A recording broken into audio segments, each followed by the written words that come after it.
Sampurasun, assalamualaikum warahmatullahi wabarakatuh. Balik lagi bersama Mr. Rongeng di Bantrok, Bandung terus ngagorowok.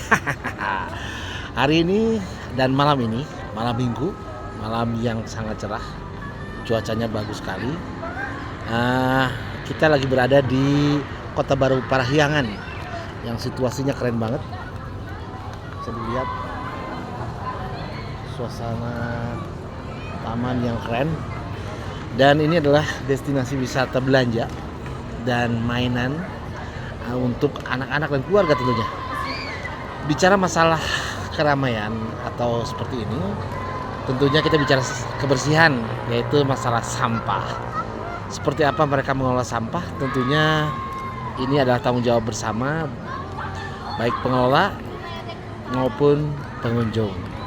Sampah domestik, sampah yang karena tanggung jawab suaminya di rumah dimarahin sama masyarakat, yang tanggung jawab ya masyarakat.